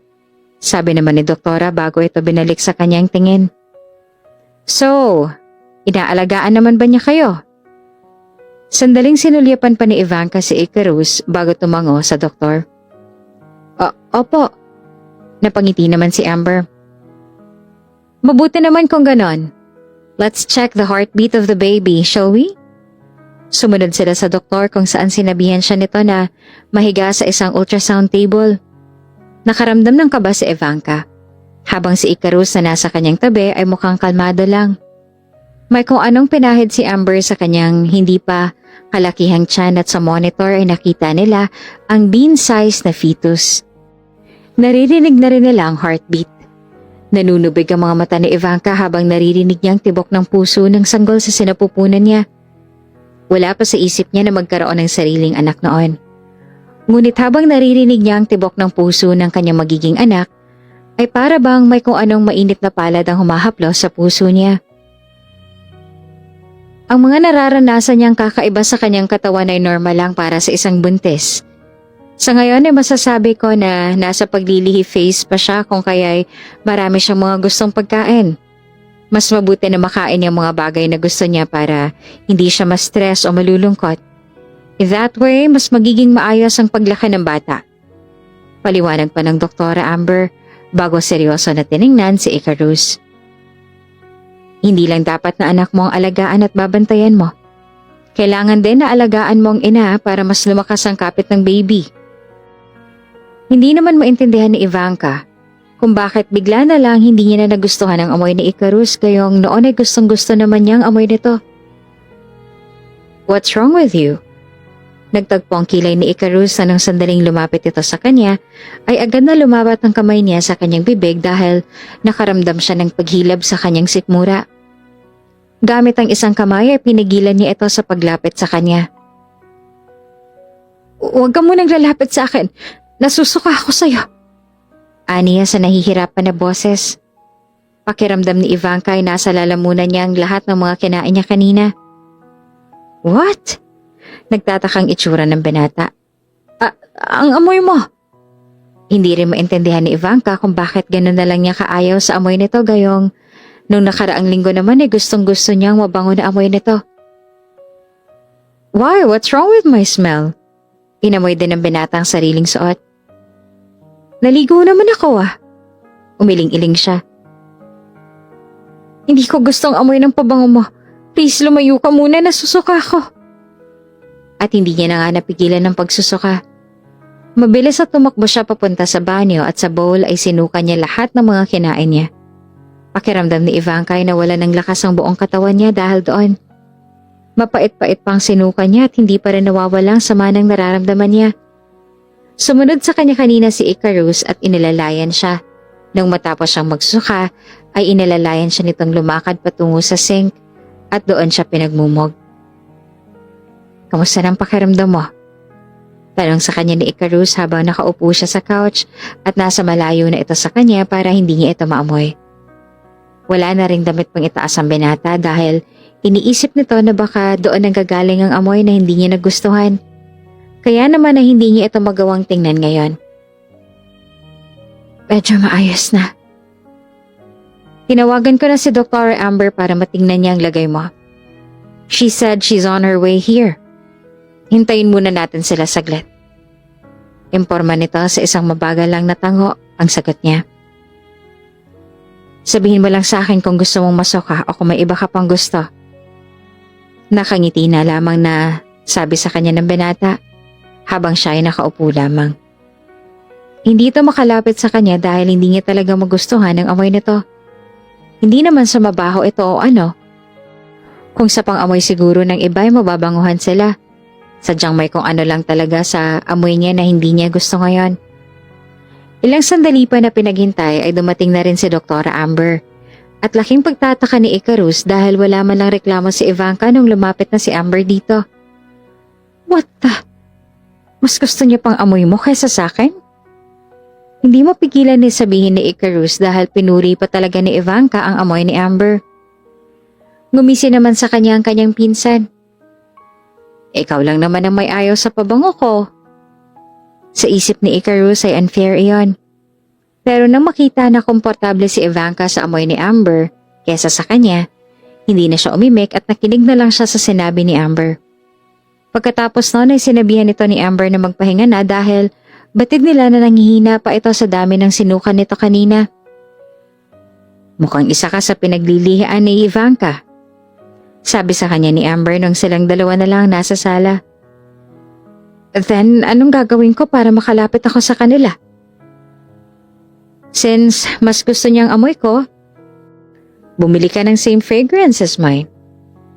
What? But your perfume is too sweet. Wrong. Ikaw lang naman ang may ayaw sa pabango ko. But now you don't have a choice kundi ang maging kasing amoy ko. Mas lalo pang lumawak ang ngisi ni Amber. There's no way I'd do that. Okay, ikaw ang bahala. Kung ayaw mo na makalapit sa mag-ina mo, di wag kang bumili. Mas malala pa naman ang sickness ni Ivanka kaysa ibang buntis. Nagbuntong hininga si Icarus. Mukhang wala na nga talagang ibang choice si Icarus kundi ang maging kasing amoy ng pinsan niya dahil ang pabango lang ni Amber ang gusto ni Ivanka. Ano po ang hanap nila, sir? Nilapitan siya ng isang babae dahil kanina pa siya andito sa perfume section ng Dior. Ngunit hindi niya pa rin mahanap ang pabango na gamit ni Amber na bibilhin niya. Pwede naman niya sanang i-order ang perfume online o magpabili na lang sa assistant niya pero gusto niya nang mabili ngayon dahil bibisitahin niya na naman si Ivanka sa condo nito. Do you have this perfume? Pinakita niya sa babae ang picture ng pabango na sinend sa kanya ni Amber. Nagtagpo ang kilay ng babae at napatingin pa sa mukha niya ng ilang sandali. Oh, for your girlfriend, sir? Yes. For my wife. Yes, meron po kami. Please follow me. Kakalabas lang ni Icarus sa elevator at nasa floor siya ng unit ni Ivanka. Kinuha niya rin ang perfume na binili niya kanina at nag-spray na sa katawan niya. Masyadong pambabae ang amoy ng pabango nito pero ito lang ang gustong amoy ni Ivanka kaya wala siyang choice. Kasama mo si Doc, Amber? Iyon ang gadambungad na tanong sa kanya ni Ivanka nang sandaling mabuksan nito ang pintuan. Hindi, bakit? Magkasalubong ang kilay nito. Pero naaamoy ko siya. Bumili ako ng pabango ng katulad ng sa kanya. Huh? Bakit? You don't like how I smell kaya naisip namin na kung magsispray din ako ng pabango tulad ng sa kanya, ay makakalapit na ako sa'yo. I guess it's effective, right? Tumangutang ko ito. Hindi ka nga nakakasuka ngayon. That's good. Pumasok na sila sa loob at si Icarus nang nagsara ng pinto. Nilagpasan siya ni Ivanka kaya naamoy niya ang mabangong amoy nito na naiwan sa hangin. Bagong ligo lamang ang dalaga dahil basa pa ang buhok nito. Amoy na amoy niya ang mabango na amoy ng shampoo nito at body wash that made Icarus gulped harshly. Here, may binili ako sa'yo. Sabay abot niya dito ng bitbit niyang plastic bag. Ano yan? Lemon cake, you want? Wow! Tinanggap ka agad nito iyon at masaya na tiningnan ng laman. Pero paano mo nalaman na ito ang gusto ko? Tinanong ko si Manang kanina kung anong pinapabili mo sa kanya. Tumango ito. Tara, kainin na natin to. At maliksi na naglalakad papasok sa kusina. Sa isip ni Icarus ay effective nga ang advice sa kanya ni Amber na gamitin niya ang pabangong gamit nito. Dahil hindi na ulit nakaramdam ng hilo at hina si Ivanka pag nasa malapit siya. Really? All the things that he did that he never did before. Napapailing na lang si Icarus sa kanyang sarili. Kakatapos lang ba ng duty mo? Tanong ni Ivanka habang naglalagay ng slice ng cake sa maliit na plato. Tumango siya bago lumapit sa ref para kumuha ng isang basong tubig para sa dalaga na nagsimula ng kumain ng cake. What did you do the whole day? Nanood ng movies. Kumunot ng noo niya at naupo sa harap nito nang mailapag niya sa harapan nito ang baso ng tubig. Sad movies again? Nasinagot naman ito ng marahang pagtango. I told you, huwag ka nang manood ng mga ganon. You won't stop crying when you're watching sad movies. Hindi naman ako umiiyak ngayong araw Tsaka hindi naman gaano malungkot ang napanood ko. Nitong mga nagdaang araw ay lagi na lang nanonood ito ng mga nakakaiyak na movie o kung ano mga short film kaya sa tuwing bumibisita siya ay magang-maga ang mga mata nito. Sabi ni Amber ay wala naman daw problema iyon dahil maayos naman daw ang kalusugan ni Ivanka at mukhang isa rin sa mga pinaglilihan niyon ng dalaga ngunit hindi niya pa rin mapigilan na hindi mag-alala. Hindi na malaya na nakatitig na pala siya sa dalaga na sobrang sarap na sarap sa kinakain at hindi niya na rin namalayan ang pagsupil ng ngiti sa kanyang labi. Ivanka looked adorable enjoying her food. Nag-angat ng tingin sa kanyang dalaga nang maramdaman ng mga titig niya. Gusto mo ba? Puno pa ng bibig nito ng cake kaya mataba lalo tignan ng cheeks nito. Umiling siya. No, it's all yours. Si Icarus ang tipo ng tao na hindi mahilig sa mga matatamis sa pagkain kaya ang makita na nag-e-enjoy ito sa kinakain ay pakiramdam niya ay busog na rin siya kahit pa wala siyang kinain mula kaninang tanghali. Teka, kumain ka na ba? Tanong pa ulit ng dalaga. Not yet, but I'm still tired from work. Gusto mo bang kumain? Pwede ako magluto. Ayaw niya na abalahin ito dahil mukhang sarap na sarap ito sa pagkain kaya ang sinagot niya ay, we can order online. Pero hindi ba't mas masarap ang lutong bahay? Ayaw mo ba ng lutong bahay? Hindi alam ni Icarus kung nai-imagine lang siya o talagang may lungkot sa tono ng boses nito. Can you cook? Oo naman. Nagliwanag ang buong mukha nito. Akong tagaluto sa grupo namin noon, ano? Nagtagpo ang kilay niya. Grupo? Oo, grupo ng mga magnanakaw. Oh, napatango siya. Right. Nawala na talaga sa isip niya kung ano ang dating trabaho ng dalaga bago niya ito inalok na maging ina ng magiging anak niya. Huwag kang mag-alala. Hindi galing sa nakaw ang ipapakain ko sa'yo ngayon. Sa pera mo naman galing At dahil mukhang gustong-gusto talaga ng dalaga na ipagluto siya ay pumayag na siya. The truth is, Icarus don't mind kung sakaling galing man sa nakaw ang ipapakain nito sa kanya dahil kakainin niya pa rin naman iyon dahil ayaw niya na maging malungkot ang kanyang magiging anak sa sinapupunan nito. Pinagmasan niya ang dalaga habang nagluluto at hindi naman maiwasan ni Icarus na mag-isip ng kung ano-ano. Ngayon niya lang napagtanto kung gaano talaga kaganda ang dalaga. Kahit wala itong kahit na ano sa mukha ay napakaganda pa rin ito. Natural ang ganda na meron ito. Sobrang ganda rin ito sa suot na bestida habang nakalugay ang buhok.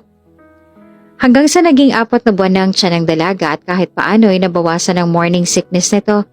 At hindi na rin ito masyadong nahihilo ay hindi pa rin tinitigil ang pagsuot ng pambabae na pabango sa tuwing bumibisita siya rito dahil mukhang komportable si Ivanka pag naaamoy nito ang pabango mula sa kanya. Sinong babae mo? Nabigla si Icarus sa biglang tanong sa kanya ni Rial nung lagpasan niya ito. Huh?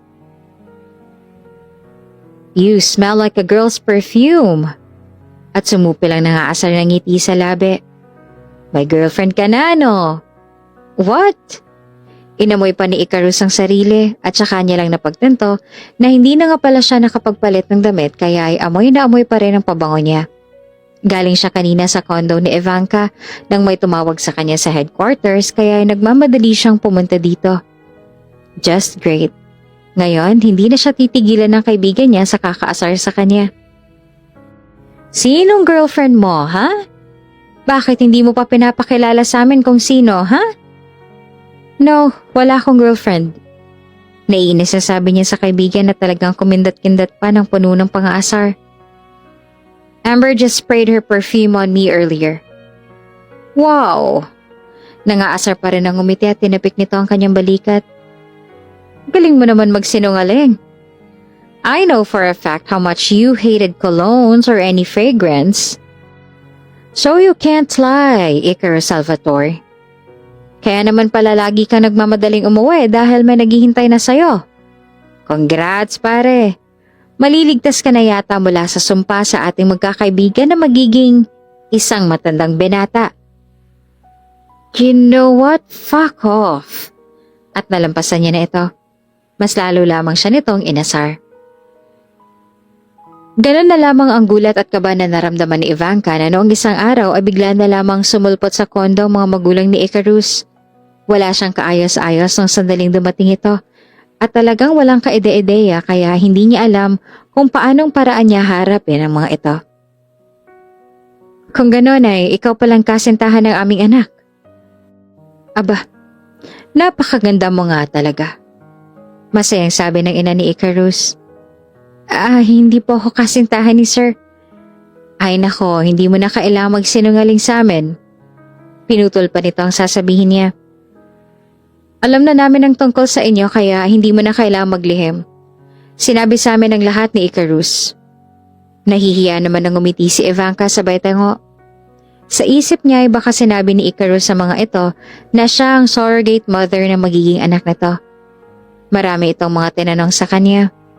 Mostly sa kung paano siya alagaan ng mga ito at sa mga morning sickness na nararamdaman niya na sinasagot niya naman ng tapat. Nakaka-intimidate ang mga magulang ni Icarus kung titingnan ngunit mabait pala ang mga ito. Sa suot na damit ay masasabi mo na mga mayayaman ito. At kahit gaano man nilang subukan na umakto ng simple ay hindi maitatanggi na mayaman nga ang mga ito. Sumama ka sa amin, Iha. Bibili tayo ng mga kagamitan ng mga magiging anak ninyong dalawa. Masayang sabi ng ina ni Icarus na kumikinang-kinang pa ang mga mata.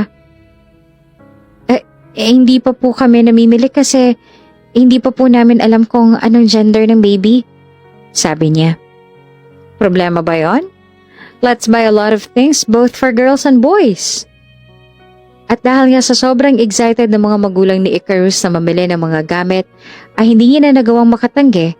Lalo pa nang piliin siya ng ina ni Icarus na sumama sa kanila sa pamimili. Sobrang dami ng pinamili ng mga ito at halos mahilo siya sa halaga ng bawat item. At marami ring pinamili para sa kanyang mag-asawa na maaari niya raw isuot pag malaki na ang tiyan niya. Sinasabihin niya man ng mga ito na hindi kailangan na pati siya ay bibilhan. Ngunit ayaw naman nilang makinig. Sabi ng mga ito ay hayaan niya na lamang daw sila dahil gusto nilang i-treat siya. Alam mo, sobrang swerte ng anak namin sa'yo. Look at you. Kahit anong isuot mo ay bagay na bagay sa'yo. Papuri pa sa kanya ni Mrs. Salvatore. Kanina pa siya nagsusukat ng mga napipili nitong damit para sa kanya. At kahit saan huminto ang mga mata nito ay pinapasukat nito sa kanya. At lahat ng sinusukat niya ay binibili nito dahil bagay na bagay daw iyon sa kanya. Salamat po. Nahihiya naman na sabi niya. Talagang inuulan siya ng papuri mula sa ina ni Icarus at sobrang nahihiya na siya. Tuwang-tuwa naman ang mga ito sa tuwing nakikita kung paanong namumulang pisngi niya. Dahil sa sobrang dami ng mga pinamiling gamit sa kanya ng magulang ni Icarus, hindi niya na alam kung paano niya mapipigilan ang mga ito. Mukhang lahat ng shop na pinasukan nila ay tila balak ng bilhin ng mga ito. Nasa backseat siya at magkatabi sa unahan ng dalawa. Habang sa likuran ng sasakyan naman ay may nakasunod na isa pang kotse kung saan laman lahat ng mga pinamili ng mga ito para sa kanya at sa magiging anak.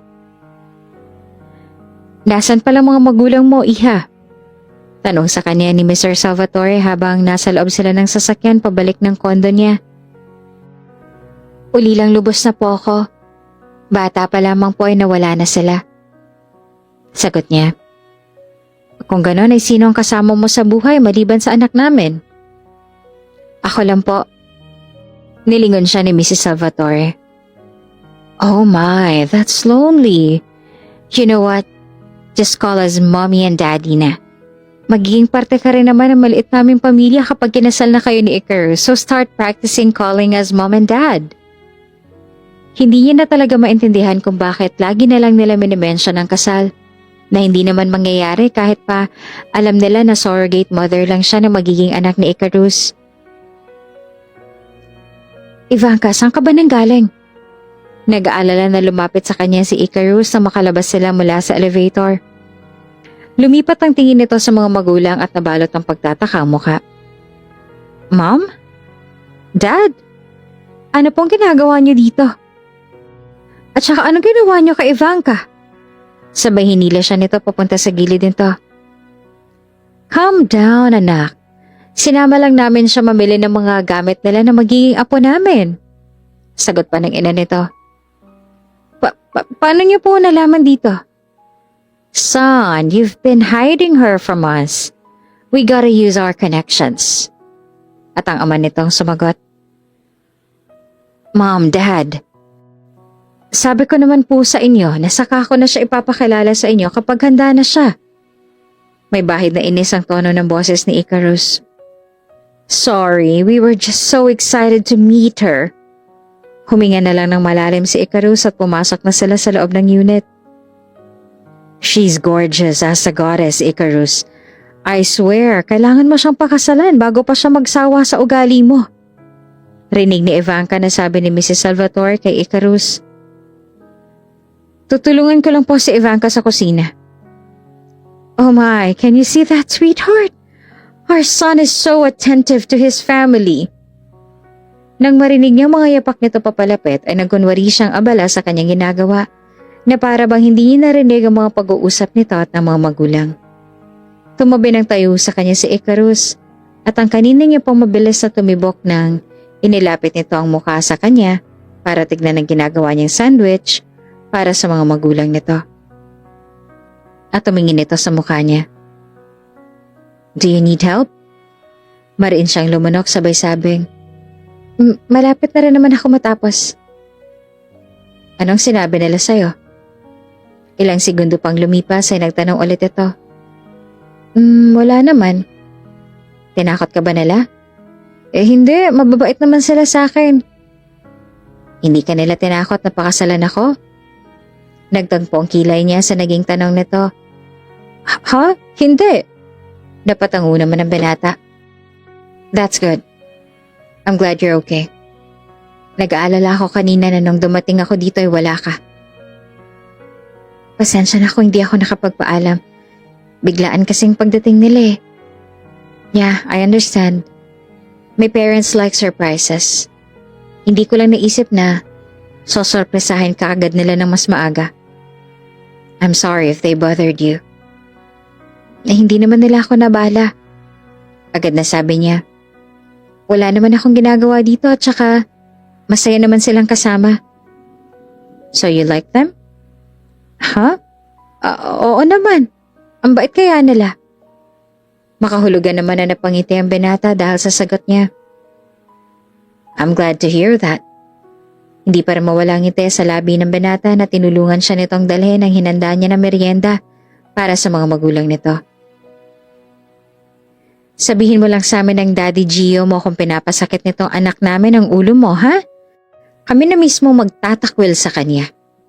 Seryoso na sabi sa kanya ng ina ni Icarus. Mom, you're talking nonsense, sabi ni Icarus. It's not nonsense, I'm being serious.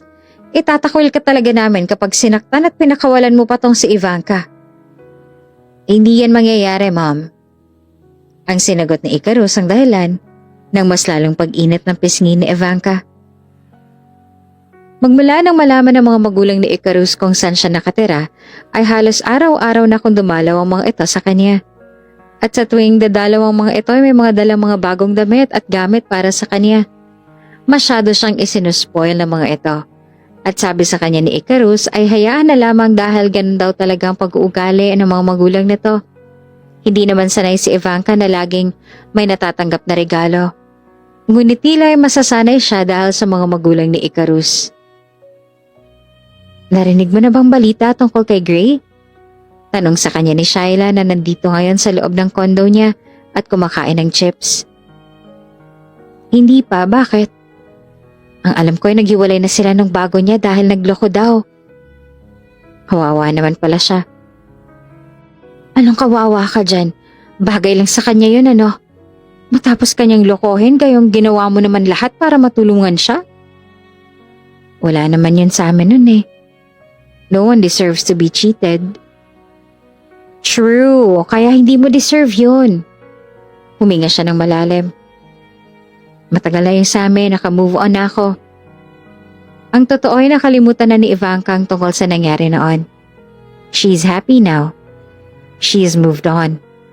Masaya naman siya noon para kay Gray dahil akala niya ay nahanap na nito ang babaeng makakasama habang buhay. Pero ngayon na nalaman niya na niloko pala ito, she couldn't help but feel bad. May pinagsamahan din naman silang dalawa. At minahal niya rin naman si Gray, so she's always praying for what's best for him.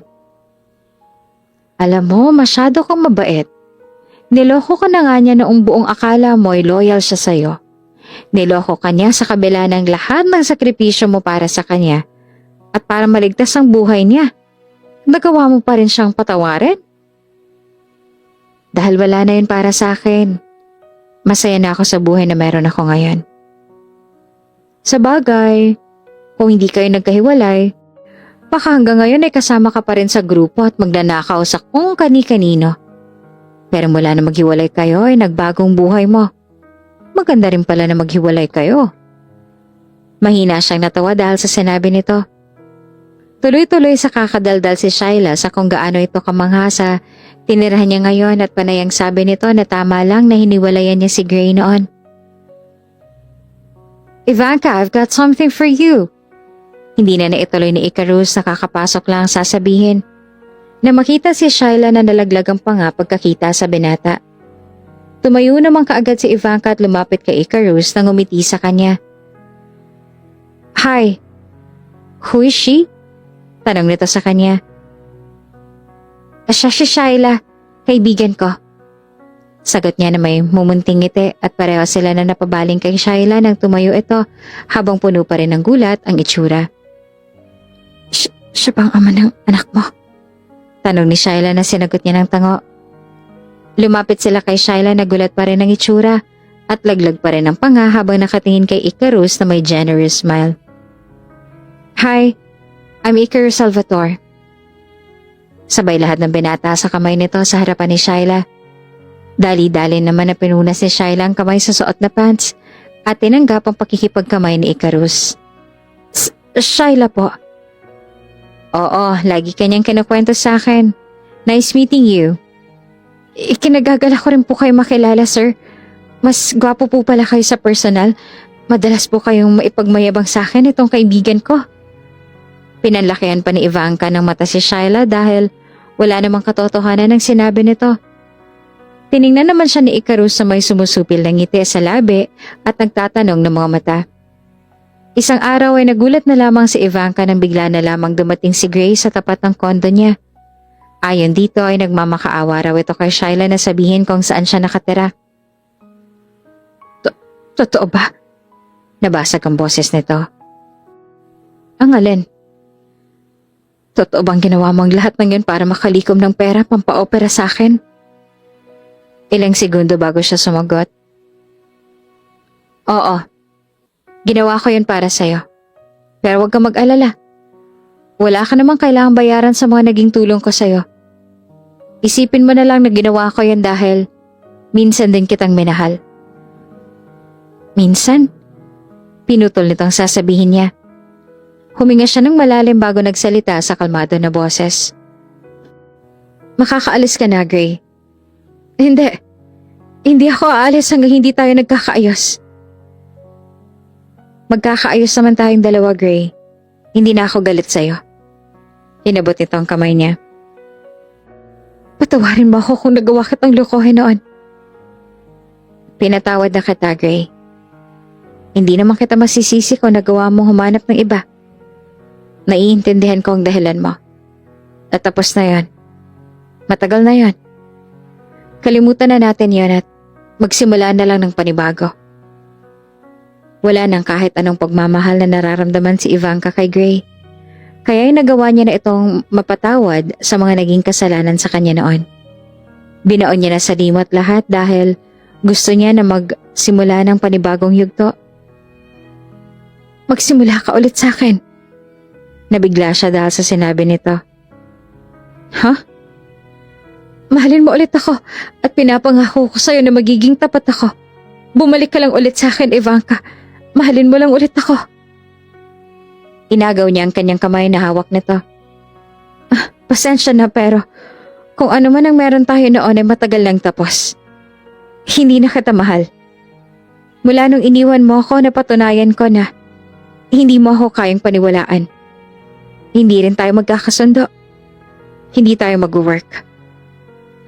Ivanka, please, bigyan mo naman ako ng isa pang pagkakataon. Hindi mo ba siya narinig? Singit ni Icarus na kanina pa palang nakikinig sa usapan nila at nagtatago lamang sa may pinto. Ang sabi niya ay tapos na kayong dalawa. You cheated on her first. You didn't even listen to her explanation. You didn't believe her when she told you the truth. Tapos na kayo. Sa akin ang mag-ina ko. At sino ka ba para makialam dito, ha? Ano bang relasyon ninyong dalawa? Ako ang ama ng pinagbubuntis niya. And you are just an asshole ex-boyfriend who didn't believe in her and even cheated on her. So get out. Lubayan mo ng mag-ina ko dahil sa akin na sila. Sige na, Gray. Umalis ka na. Kalbado na sabi niya kay Gray na napuno ng lungkot ang buong mukha. Mabuti na lang at umalis na rin si Gray at hindi na ulit nagparamdam kaya hindi na nagkagulo pa. Noong dumating na ang buwan ng pagsilang niya sa anak ni Icarus, ay labis na nalungkot si Ivanka dahil alam niya na pagkatapos nun ay kailangan niya ng ilayo ang kanyang sarili. Hindi na siya ulit nagpakita pa sa kanila, lalong-lalo na sa kanilang anak. Hindi alam ni Ivanka kung makakaya niya ba iyon. Isipin pa lamang ay labis na nadudurog ang puso niya. Ayaw niyang lumayo sa tabi ni Icarus na 9 na buwan na lagi silang magkasama at 9 na buwan na pagiging maalaga nito sa kanya at pagpaparamdam na mahalaga siya. Nahulog na rin ang loob niya dito. Oo, alam niya na mali at hindi niya dapat ginawa dahil masasaktan lamang siya sa huli. Dahil may kasunduan naman sila, ngunit hindi niya pa rin napigilan ang sarili. Umibig pa rin siya rito. Kahit sino naman kasi talaga ay iibig kay Icarus dahil sa pagiging maalaga nito. Despite his cold exterior, he's genuinely warm and caring inside. He made her feel cherished and loved. So leaving as if their shared moments meant nothing is truly painful. Kaya naman nung dumating ang araw na kailangan niya na naiwanan ng mga ito at magpakalayo-layo na siya, ay labis ang sakit at lungkot na naramdaman niya. Sa huling sandali ay humiling siya sa binata na kung maaari ay masilayan niya man lang ang kanyang anak dahil hindi niya na ulit ito makikita pagkatapos nun. Sobrang saya niya nung pumayag si Icarus. Hello, baby. Ako ang mama mo. Sabi niya sa nahihirapan na tinig sa kanyang anak. Parang winawasak ang puso niya. Masaya siya na makitang malusog ito at walang kahit na anong komplikasyon. Ngunit nadudurog ang puso niya dahil ito na ang huling beses na magkikita silang dalawa. Hindi niya man lang makikita na lumaki ito. Hindi niya man lang ito mapapatahan kapag naging iyakin na ito. Hindi na napigilan ni Ivanka ang luha na pumapatak mula sa mga mata niya at mabilis niya itong pinunasan. Nakita naman ni Icarus ang lahat at maging ito ay nasasaktan. Maging si Icarus ay nasasaktan isipin na hindi man lang makikita ng kanyang anak ang ina nito. At sa totoo lang, ay matagal niya nang pinag-iisipan ang bagay na ito. Ayaw ni Icarus na lalaki ang anak niya nang walang ina, na hindi man lang nakilala ang babae na nagsilang dito. Oo nga't iyon naman talaga ang plano simula pa lang. Pero, maaari niya pa naman baguhin ang lahat. At ang pagpayag lamang ni Ivanka sa gusto niya ang makakapagpabago noon. Be my son's yaya. Nabigla naman si Ivanka sa biglang sinabi ni Icarus sa kanya. Naluluha pa rin ang mga mata na tiningnan niya ito. Ha? Sa tingin ko ay mas maging komportable ang anak ko kung ikaw ang magiging yaya niya dahil ikaw ang kanyang ina. Sobrang saya ng puso ni Ivanka sa alok sa kanya ng binata. Kaya agad siyang pumayag doon. Bagaman niyaya lang siya sa sarili niyang anak ay sobrang saya niya dahil hindi na siya mapapalayo dito. Makikita niya ng paglaki nito. Dahil sa cesarean ng kanyang panganganak, ay kumuha na muna ng isa pang yaya si Icarus para sa kanilang anak at sa bahay na siya nito. Kasama ang kanyang mag-ama, siya ang nagpagaling. Masayang-masayang puso ni Ivanka na alagaan ang kanyang anak. Walang araw na hindi niya pinaramdam rito ang kanyang pagmamahal. Yay! Andyan na ang daddy oh! Andyan na! Happy ka ba na umuwi na ang daddy? Hindi naman napigilan ni Icarus ang pagsupil ng ngiti nang makita ang kanyang mag-ina na agad na sumalubong sa kanya pagkagaling sa trabaho. Napakaganda nilang pagmastang dalawa. Ang makita ang kanyang mag-ina na siguro ang pinakamagandang view na nakita niya araw-araw. Habang nakatingin sa kanila ay bigla na lamang may sumagi sa isip ni Icarus. Naisip niya na paano kung dumating ang araw na iwan na nga sila ni Ivanka. Nai-imagine niya na magkaroon ito ng sariling pamilya kasama ang ibang lalaki. Naaalagaan nito ang mga magiging anak nito. Na nakangiti at masaya ito sa piling ng iba at hindi niya maiwasan na hindi makaramdam ng sakit sa dibdib. At ganoon na rin ang galit dahil hindi siya makakapayag na sa iba sasaya si Ivanka. Hindi siya papayag na maaagaw ito ng iba mula sa kanya. Fuck this! Napamura na lang si Icarus dahil sa mga iniisip niya. Tell me, how much salary you want para maging asawa kita? Natigilan si Ivanka at nanlalaki ang mga mata dahil sa bigla niyang alok. Ano? Name it, ibibigay ko. Kahit araw-araw pa. Pakasalan mo lang ako. Ano bang sinasabi mo? Mas lalong nakaramdam ng frustration si Icarus. Sabihin mo lang kung magkano ang gusto mo. Bakit mo ba sinasabi yan? Dahil mahal na kita, okay? At ayaw ko na sa iba ka sasaya. Kung may lalaki ka man na dapat pakasalan, ako yan. Kung may anak ka man na dapat alagaan, dapat ay ang anak lang natin yon. Icarus struggles with expressing his emotions and often feels shy. Initially, he attempted to offer her money as it's all he has. Money, his heart, and his love are the only things he has to give. Ano? Hindi ko alam kung sa paanong paraan ko ipagtatapat sa'yo na mahal kita. Unang kita ko pa lang nun sa'yo sa club ay minahal na kita. Club? Puno ng pagtataka ang mukha ni Ivanka. I know you worked in that high-end club as a waitress. And even as an escort. Naroon kami ng gabing yon dahil kailangan namin na imbestigahan ang club na yon dahil ayon sa mga nakalap naming mga impormasyon noon, ay nagtitinda sila ng mga illegal na gamot doon. The moment I saw you laughing and being just naturally beautiful, without even trying or doing anything, I knew you were the one. Minahal kita una pa lang. Grabe ang takot na kanyang naramdaman dahil buong akala ni Icarus ay tatanggihan ng dalaga ang alok niya. Nalalaki ang kanyang anak na walang ina, ngunit nang sandaling sabihin sa kanya ni Ivanka na mahal na rin siya nito at ayaw na nitong lumayo sa tabi niya ay walang mapagsidla ng saya na nararamdaman niya. That day, Icarus made a solemn promise that he would love and protect his family for the rest of his life. Mahal na mahal kita, Ivanka. Mahal na mahal ko kayong dalawa ng anak natin. Ang malambing niya pang sabi habang nakayakap siya mula sa likuran nito. Umikot naman paharap sa kanya si Ivanka at sinalubong ang kanyang mga mata. Mahal na mahal ko rin kayo. On that cold and starry night, Icarus claimed his soon-to-be wife's lips, and their body and heart became one.